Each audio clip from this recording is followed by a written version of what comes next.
देव्यः ओम नमः सिद्धेभ्यः णमो अरिहन्ताणं णमो सिद्धाणं णमो ऐरियाणं णमो वज्रायाणं णमो लोये सबसाहुणं चलते फिरते तीर्थ हैं हरते सब संता हम तो बस इतना जानते आप सरीखे आप हम तो बस इतना जानते आप सरीखे आप। कुंडलपुर के बड़े बाबा की मूल नायक श्री शांतिनाथ भगवान की परम पूज्य आचार्य भगवान गुरुदेव शेखर विद्यासागर जी महामुनिराज की पंच कल्याणक महामहोत्सव की परम पूज्य मुनि शेखर विमल सागर जी अनंत सागर जी धर्म सागर जी आदि समस्त 3 करोड़ 9 करोड़ मुनिराजों की जय बोले मुनि संघ की जय। आज का यह पावन दिवस जिस दिन भगवान का जन्म कल्याणक मनाया जा रहा है, भगवान के जन्म के साथ ही साथ तीनों लोकों में वह नार की जीव भी सुख का अनुभव कुछ क्षण के लिए करने लगते हैं। यह जो भगवान का जन्म महोत्सव होता है सभी आकर मनाते हैं। यहाँ कुछ उत्साह की कमी दिख रही है, लोगों में उतना उत्साह नहीं दिख रहा है, लेकिन अन्य जगह बहुत अच्छे ढंग से खुशियाँ मनाई जाती हैं। ये अपना जन्मदिन तो दुनिया मनाती है, लेकिन उसमें दोष लगता है, लेकिन भगवान का जन्म महोत्सव जो मनाता है उसके जीवन में हमेशा खुशियाँ ही खुशियाँ आती हैं। इसीलिए जन्म दिवस बोलते हैं वर्षगांठ, यानी गांठ में से एक साल एक वर्ष और निकल जाता है। और जन्मदिन पर केक आदि नहीं काटना चाहिए, ये पश्चिमी सभ्यता का प्रतीक है। विदेशी लोग आए और हमने विदेशी संस्कृति अपना ली। यहाँ के संस्कृति को विदेश के लोग अपनाते हैं और हम उनकी संस्कृति को अपनाते चले जा रहे हैं। मोमबत्ती बुझाते हैं, इसलिए अपने यहाँ भारतीय संस्कृति में दीपक से आरती करने की प्रथा है कि आरती से भगवान की आरती करते हैं, मतलब दीपक के माध्यम से। और भक्तांबर में भी शाम को करते हैं ना, भक्तांबर के माध्यम से दीप प्रज्वलन करते हैं। ये भारतीय संस्कृति है कि दीपक जला करके आरती की जाती है भगवान की। हे भगवान मेरे सब कर्म नष्ट हो जाएं, इसलिए त्रिकाल पूजा त्रिकाल वंदना करे करावे भावना भावे। प्रातः काल की बेला में भगवान की हम पूजन करते हैं, अभिषेक शांति धारा करते हैं। दोपहर में दूसरी बेला में आहार दान के माध्यम से मुनिराजों की पूजन हो जाती है। शाम को क्या करें तो आरती आदि करते हैं, स्तोत्र पाठ आदि करते हैं। इसलिए त्रिकाल पूजा लिखी है, इसलिए पुण्य बढ़ाने के लिए ये क्रियाएं बताई गई हैं। लेकिन लोगों को किसी की शादी हो, किसी का जन्मदिन हो तो बहुत आनंद आता है।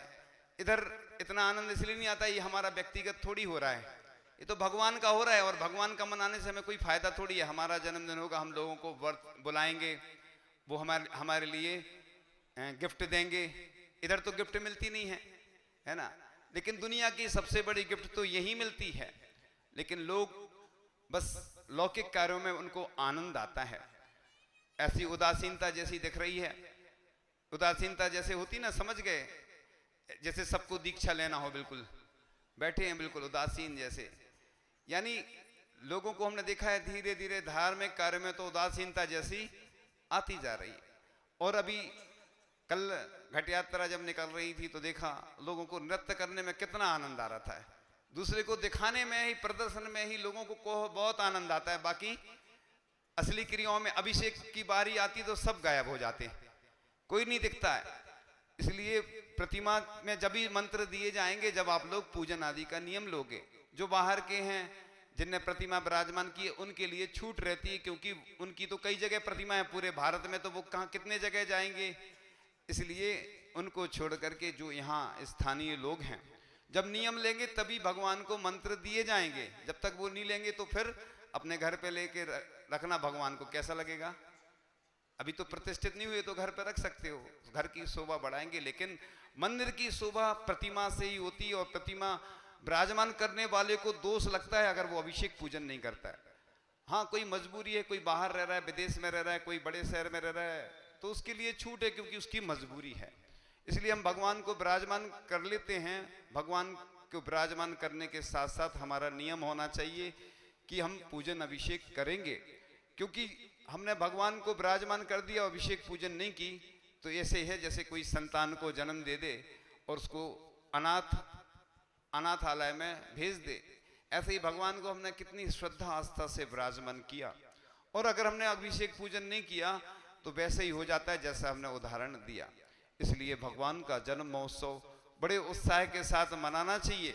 लेकिन लोगों में क्या है, कार्यक्रमों बहुत सारे होने लगते हैं जब, तो धीरे धीरे से उदासीनता आने लग जाती है लोगों में, क्योंकि अब लोग ये सोचते, अभी तो देखा था हमने पंचकरण वैसे ही तो होगा, लेकिन सब में अलग अलग अंतर होता है।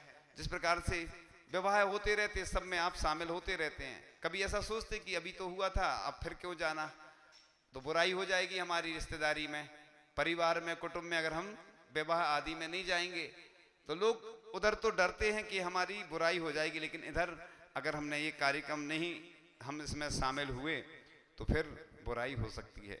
इसलिए एक प्रमाण मिलता है कि जो योजन होता है ना, वो 4 कोस का होता है, तो 8000 धनुष का होता है एक लघु योजन। तो जो अभिषेक कलश होता है ना, उसका प्रमाण बताया जा रहा है। ये नई चीज है, क्योंकि आप लोग सब चीजें सुनते रहते हैं, लेकिन कई बार लोगों के प्रश्न आते हैं लेकिन वो हल नहीं हो पाते हैं। इसलिए ये बताया जा रहा है कि देखो कितना बड़ा कलश होता है। अपन तो क्या करते हैं, अभिषेक करते हैं तो छोटे छोटे कलश बनवा लेते हैं। ऐसे ही जब भी मंदिर की बात आती है तो लोग भजन में गाते हैं कि छोटा सा मंदिर बनाएंगे, वीर गुण गाएंगे। तो हमने सोचा ये लोग कंजूस कितने हैं, देखो भजन भी गा रहे हैं, छोटा सा मंदिर बनाएंगे। अरे सुंदर सा मंदिर बनाएंगे, प्रभु गुण गाएंगे। तो जब भजन भी गा रहे, भावना भा रहे। हम तो हमेशा बोलते लोगों से, एक व्यक्ति ने कहीं चांदी की प्रतिमा रखवाई, हमने कहा ऐसा करो, भावना करो रोज भगवान से कि हे भगवान मैं आपकी सोने की प्रतिमा बनवाऊं, इसमें क्या कंजूसी पना तो नहीं है ना, अच्छी भावना है। हे भगवान मैं आपको जितनी भी सोने की खान है उनमें जो सबसे अच्छा सोना है उसकी आपकी प्रतिमा बनाऊं, उनके छत्र चमर बनवाऊं, ऐसी भावना करो, इससे आपका पुण्य बढ़ेगा। लेकिन अकेली भावना नहीं करना। कई लोग आहार दान में ऐसे ही करते हैं ना कि हम नहीं देंगे दूसरा दे देगा। तो त्रिंच को भी भोग भूमि जाते हैं, त्रिंच आहार दान की अनुमोदना से सिर्फ, क्योंकि त्रिंच आहार नहीं दे सकते। वो पक्षी का उदाहरण मिलता है पद्म पुराण में कि जैसे ही वो गंधोदक में लौटता है उसके पंख हैं स्वर्णमयी हो जाते हैं। भक्ति की भावना, भक्त की भावना और भक्ति के माध्यम से क्या नहीं हो जाता है। आपने बहुत सारे उदाहरण ऐसे सुने होंगे कि भक्तांबर में आचार्य मानतुंग स्वामी ने ये नहीं कहा कि ताले टूट जाएं, ऐसा कहा था क्या? नहीं कहा, लेकिन भक्ति के प्रभाव से ताले टूट गए। आचार्य शमंत भद्र स्वामी जी को रोग हुआ, उन्होंने ये नहीं कहा कि ऐसा हो जाए, लेकिन भक्ति के प्रभाव से होता चला गया। इसी प्रकार से अन्य जगह भी अन्य जब जब आचार्यों ने जो स्तुतियां की उसके माध्यम से सब अतिशय व चमत्कार होते चले गए। लेकिन लोगों को आज जो दिखता है ना उसी पे विश्वास होता है, बाकी नहीं होता है। लोगों को आजकल सामने अगर दिखेगा कि हाँ इधर है तो उधर भीड़ बढ़ती चली जाती है। यानी लोगों को सिंपल कार्य जो होते हैं, सादा कार्य, उसमें आनंद नहीं आता है। जहाँ पे कुछ होता है वहाँ पर भीड़ में भीड़ बढ़ती है। कई बार लोगों को बोलना पड़ता है कि भैया अलग हो जाओ, भीड़ हटानी पड़ती है, और कई जगह जब जरूरत होती तो कोई आता नहीं है।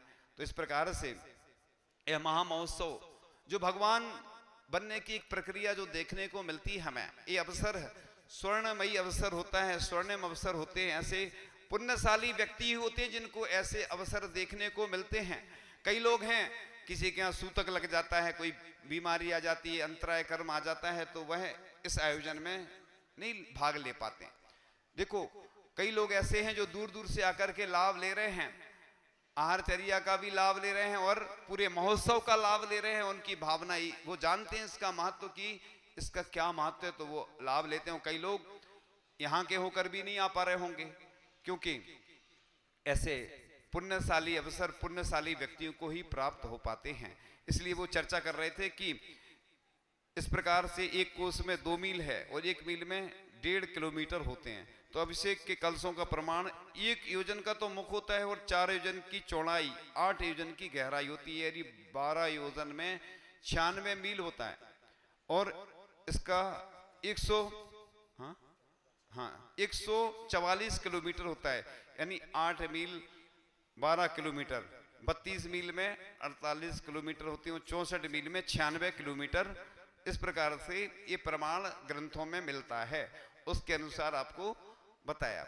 अब सोचो, इधर अपन कंजूसी करते हैं, छोटा सा कलश बना लिया, तो प्रतिदिन हम जो बता रहे थे कि अपन को ऐसी भावना भाना चाहिए कि हे भगवान, आपका जब भी अभिषेक करूं तो सोने की झारी से करूं। लोग कहेंगे अरे हमारी तो क्षमता ही नहीं है, तो भावना करने में क्या जा रहा? भावना करोगे तभी तो वो कार्य होगा। कई लोगों को अगर कुछ पात्र बनना हो, माता पिता आदि, तो कई वर्षों से भावना भाते रहते हैं, तब जाके वो ऐसे पुण्य के अवसर आते हैं, उनको अवसर मिल पाता है।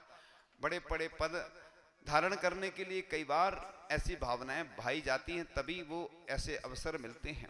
इसलिए हमेशा यही भावना भाव कि हम जो दिव्य रत्न हैं, सर्वश्रेष्ठ रत्नों की खान है, उनमें जो अच्छे अच्छे रत्न लिखते हैं उनकी प्रतिमा बनवाऊं, छत्र चमर भामंडल बनवाऊं।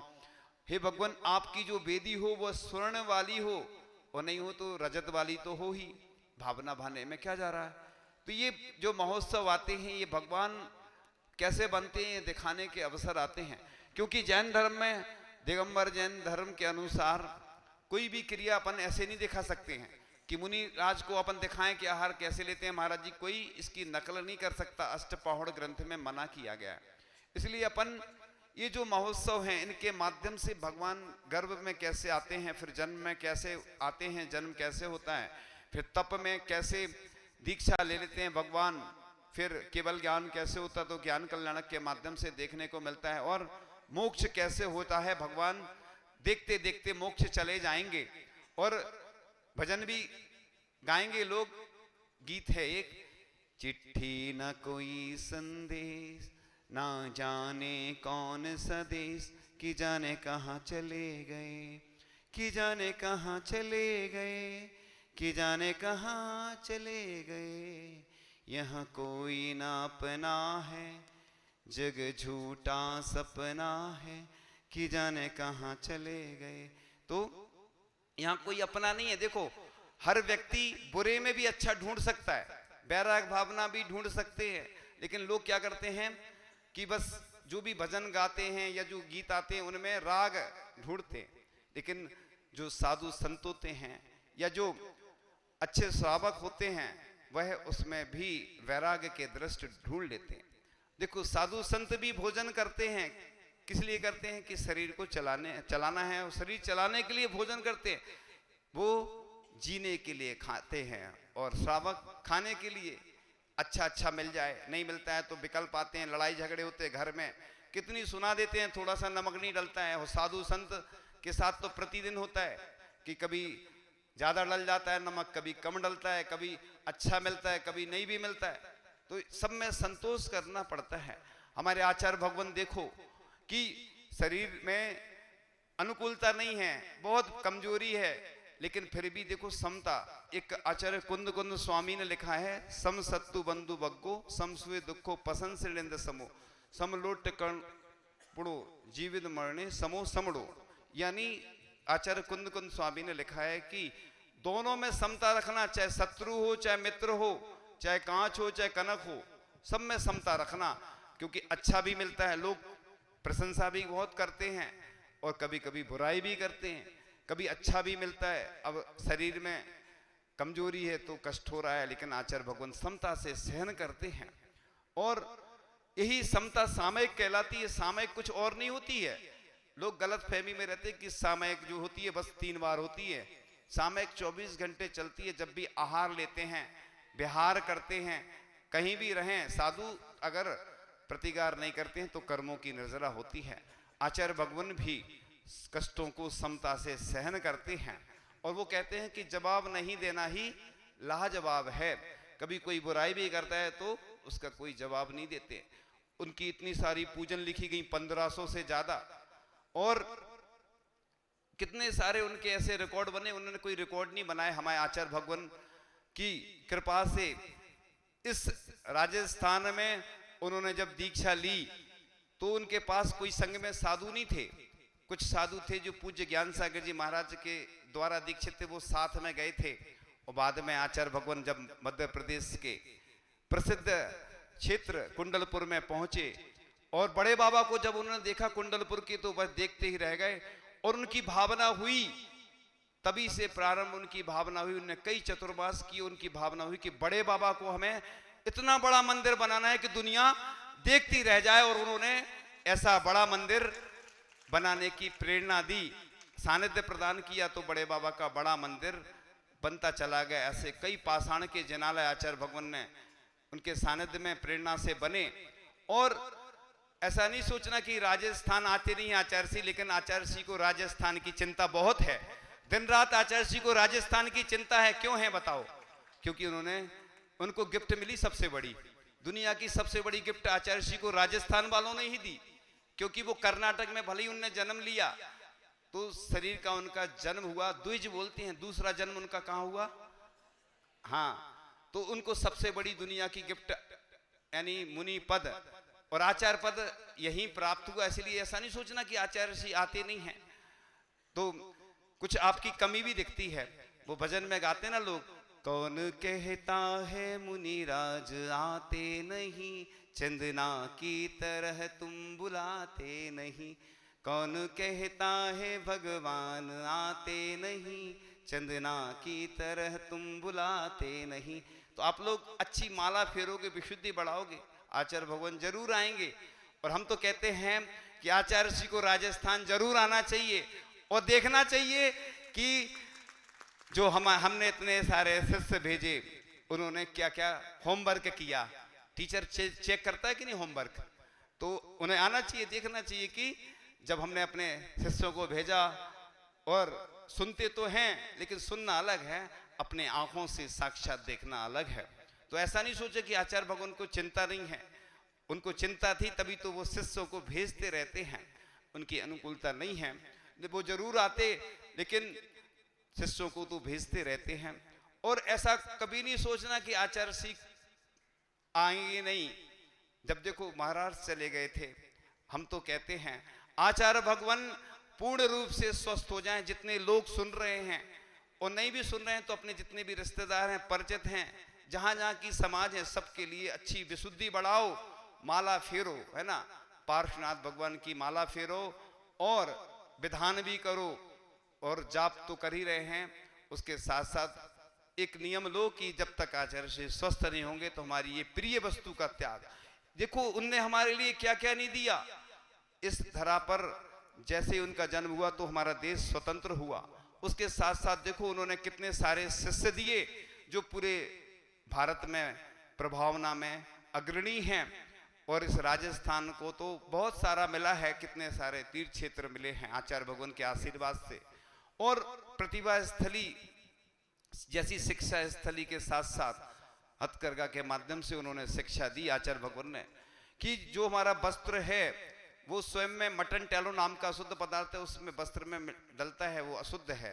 मटन टेलो चर्बी के माध्यम से बनता है, और अपन जो श्री जी का प्रक्षाल करते हैं वो अशुद्ध वस्त्र से करते। इसलिए उन्होंने प्रेरणा दी कि जो पानी छानने का वस्त्र है वो भी अशुद्ध है, इसलिए हथकरघा के माध्यम से आप शुद्ध वस्त्र से भगवान का प्रक्षाल करें और पानी छानने का वस्त्र भी आपका शुद्ध हो। इसके साथ साथ भाग्योदय, पूर्णायु जैसे चिकित्सा केंद्र के माध्यम से पूरे विश्व की वैयावृत्ति करने का एक आचार्य भगवान ने आशीर्वाद प्रदान किया कि मैं स्वयं तो नहीं कर सकता हूं, लेकिन इस माध्यम से। इसके साथ साथ शिक्षा संस्थान, चिकित्सा संस्थान, हथकरघा और भी बहुत सारे ऐसे अनुशासन आदि जो संस्थान है, आचार्य भगवान ने आशीर्वाद प्रदान किया। यानी इस देश के लिए उन्होंने कितना क्या क्या नहीं दिया, लेकिन हमने उनको क्या दिया। रिटर्न गिफ्ट होती ना, अपन किसी के बर्थडे पे जाते हैं, गिफ्ट देते हैं, तो रिटर्न गिफ्ट भी मिलती है। तो आचार्य भगवान ने इस धरती पर, कर्नाटक की भूमि पर जन्म भले ही लिया हो, लेकिन ये राजस्थान की पुण्य भूमि, पुण्य धरा है कि यहाँ पर उन्होंने दीक्षा ली और आचार्य पद प्राप्त किया। पूज्य ज्ञान सागर जी महाराज से किसी ने जब शिकायत की कि तुम्हारा यह जो शिष्य है वो ऐसे ऐसे काम करते हैं, आचार्य पूज्य ज्ञान सागर जी महाराज ने जो बात कही बड़े गौर से सुनने लायक। उन्होंने कहा कि मुझे मालूम है यह जो शिष्य है, भले ही मैं सामने रहूं या ना रहूं, ये अपनी चर्या में चतुर्थकालीन चर्या के धारक हैं और यह जैन धर्म का डंका बजाएंगे। और वास्तव में पूरी दुनिया ने देखा है कि आचार्य भगवान के माध्यम से एक पहचान बनी है। एक हमें गौरव का अनुभव होता है कि आचार्य भगवान ने जो चर्या के माध्यम से हमें दिखाया, हमने जाना कि दिगंबरत्व क्या होता है, दिगंबर साधु क्या होते हैं। भले ही उन्होंने स्वयं इतने कष्ट सहन करे हों उन्होंने, लेकिन सबके लिए सब कुछ प्रदान किया। अब हमारा क्या कर्तव्य है? जिस प्रकार से हमारे माता पिता होते हैं और हमें जन्म देते हैं और जब उनका बुढ़ापा आता है तो हम उनके सहयोगी बनते हैं, ऐसे हमारे आचार्य भगवान हमेशा वर्ष भर हमेशा स्वस्थ रहें और हम सब के लिए उनकी प्रेरणा, मार्गदर्शन, सानिध्य प्राप्त होता रहे। और जितने लोग हैं, हमारी तो यही भावना है कि उनको हमेशा उनको आहार देने का उनको सौभाग्य प्राप्त होता रहे, उनका आशीर्वाद प्राप्त होता रहे, उनके चरण छूने का अवसर सभी को प्राप्त होता रहे। जितने ब्रह्मचारी हैं, ब्रह्मचारिणी हैं, सबको जिनकी भावना है हमें दीक्षा लेना है, तो उनके कर कमलों से उनको दीक्षा की प्राप्ति हो। तो इस प्रकार से बात चल रही थी कि महाराज जी हमेशा बोला करते कि जब भी जन्मदिन मनाते ना तो उतने कलशों से अभिषेक करें और उतने श्रीफल चढ़ाएं, जितने वर्ष के हो गए उतने दीपक से आरती करें, उतने ग्रंथों को विराजमान करें मंदिर में। लोग क्या करते हैं, पूरे निमंत्रण देते हैं कई परिवार को, रिश्तेदारों को, मित्रों को, और भोजन आदि तो करवा देते, लेकिन ये कोई काम नहीं करते हैं। तो इस प्रकार से अपन को ऐसे काम करना चाहिए कि जिससे हमारी यह भारतीय संस्कृति सुरक्षित रहे और हमें हमेशा इसी प्रकार से आचार्य श्री का आशीर्वाद प्राप्त होता रहे और हमेशा वह स्वस्थ रहें, दीर्घायु हों। और हम तो ये कहते हैं कि हम सब की आयु उनको लग जाए और सभी अगर विशुद्धि बढ़ाएंगे, हमारे आचार्य भगवान फिर से अति शीघ्र वैसे ही जैसे पूर्ववत विहार करते हैं और उनके दर्शन आदि हमें होते रहते, उनका सानिध्य हमें वैसे ही पूर्ववत प्राप्त होता रहे।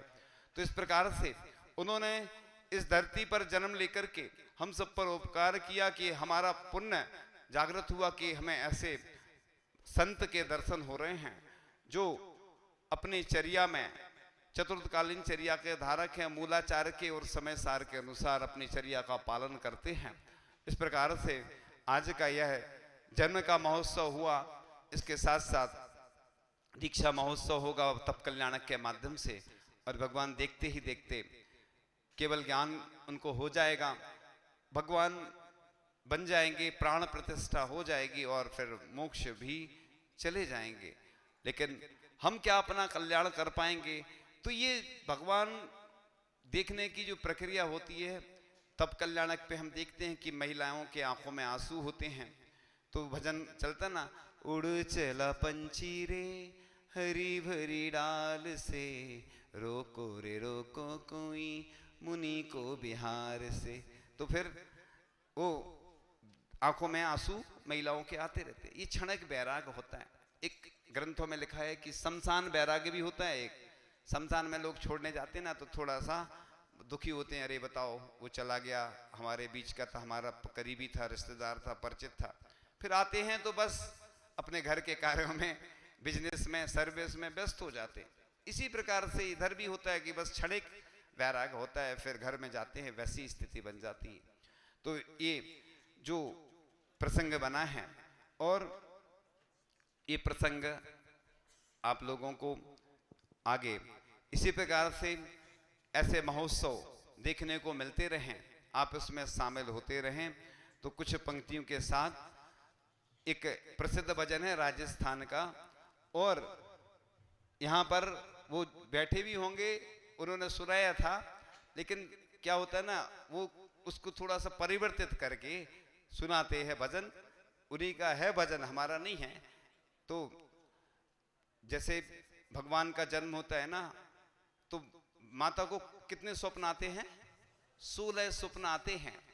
इसी प्रकार से एक दान चिंतामणि अतिमब्बे नाम की महिला, उसको भी स्वप्न आए थे। 3 गर्भवती थी वह, कि 1000 गर्भवती महिलाओं का महिलाओं के लिए गर्भवती गायों की, सोने की सींग वाली गायों का दान करूं, 1000 प्रतिमाओं को विराजमान करूं, 1000 मुनिराजों को आहार दान करूं। तो वह अपनी सासू माँ से कहती है और व्यवस्था हो जाती है, तो वह वैसा ही कर लेती है। इसी प्रकार से आज रात सपड़े में मैंने आदिनाथ जी देखा, अजितना तजे थे नहीं देखा एक ही हो गयो रे हिचकी आवे प्रभु जी था की याद सतावे रे हिचकी आवे। आज रात सपने में मैंने अचर श्री जी देखा समय सगर जी थे नहीं देखा एक ही हो गयो रे हिचकी आवे गुरु जी था की याद सतावे रे हिचकी आवे। तो हम लोगों की तो भावना यही है कि आचार्य श्री के शीघ्र चरणों में पहुंचे, बस यही भावना है कि आचार्य भगवान के दर्शन अति शीघ्र हों और आचार्य भगवान की सेवा करने का अवसर प्राप्त हो। और हम तो ये कहते हैं कि जितने भी आचार्य भगवान के शिष्य हैं सबको आचार्य भगवान के दर्शन अति शीघ्र हो, उनके चरणों की सेवा करने का अवसर प्राप्त हो और आप सबको भी यह अवसर प्राप्त हो। इन्हीं भावनाओं के साथ परम पूज्य आचार्य भगवान गुरुदेव शिक्षण विद्यासागर जी महामुनि राज की। तो यहाँ के लोगों को पहले संकल्प लेना है। कुछ लोग गायब होंगे यहाँ से, कुछ सो रहे होंगे, कुछ टीवी देख रहे होंगे, कुछ मोबाइल देख रहे होंगे, कुछ रिश्तेदारों में व्यस्त होंगे, कुछ भोजन पानी में व्यस्त होंगे, क्योंकि जब महोत्सव होते हैं तो लोगों को समय कम मिलता है। इसलिए वो जब आएंगे तो सबको नियम लेना है, तभी भगवान की प्राण प्रतिष्ठा होगी, उसके बिना नहीं होती है। क्योंकि पहले नियम लेना पड़ता है, वो तब जाकर के पंचकरणाक होते हैं भगवान के। जब तक आप अभिषेक पूजन नहीं करोगे, क्योंकि सिर्फ बूढ़ों का धर्म नहीं है, हमें अपने जैन धर्म को बूढ़ा नहीं करना है। कई लोग इसी चक्कर में है कि जैन धर्म समाप्त हो जाए, इसलिए बूढ़े लोग मंदिर में नहीं दिखना चाहिए, जवान लोग दिखना चाहिए। जवानों से ही हमारे मंदिर सुशोभित होते हैं, बूढ़े तो बूढ़ा कर देते धर्म को। आप देखते हो कि साधु की चर्या में देखना, बिहार में कौन युवा चलते हैं और बूढ़े चलते थोड़ी देर रुक जाते बेचारे, उनकी खुद आवश्यकता है उनके लिए भैयावृत्ति सेवा की, और वो नहीं करा सकते। इसी प्रकार से अभिषेक आदि में, पूजन आदि में युवा जितने जहां दिखते हैं, आप देखना पूरे भारत में जहां जहां जाओगे मंदिरों में, जहां युवा लोग रहते हैं तो अलग ही उत्साह रहता है। जब भी कोई कार्यक्रम होता है तो युवा लोग कमान संभाल लेते हैं, तो अपने आप वो कार्यक्रम संपन्न अच्छे से हो जाता है। यहाँ युवाओं की कमी है, देखते हैं कोई सर्विस में चले गए, कोई बाहर चले गए और इन लोगों को छोड़ गए, और वो उसमें भी कुछ लोग अभिषेक करते हैं और पूजन करने एक व्यक्ति बचता है। बताओ, देखो आर के मार्बल परिवार, बंडर सीमेंट परिवार, पाटनी परिवार ने मंदिर के लिए जो योगदान दिया है, उनकी कितनी अच्छी भावना है। उनने तो जो दे दिया पूरे भारत में वो दे रहे हैं, लेकिन वो पूजन करने थोड़ी आएंगे यहाँ। पूजन तो यहाँ के लोगों को करना पड़ेगी। इतना उनने जो योगदान दिया है वो तो सब जगह देते हैं, वो तो दानवीर हैं और हमारे समाज के, जैन समाज के भामाशाह हैं, गौरव हैं। तो हमें तो उनकी दान की प्रशंसा करनी चाहिए, अनुमोदना करनी चाहिए। लेकिन हम लोग क्या कर रहे हैं, अगर वो सब कुछ दे रहे हैं तो हम इतना समय नहीं दे सकते कि अभिषेक पूजन करें।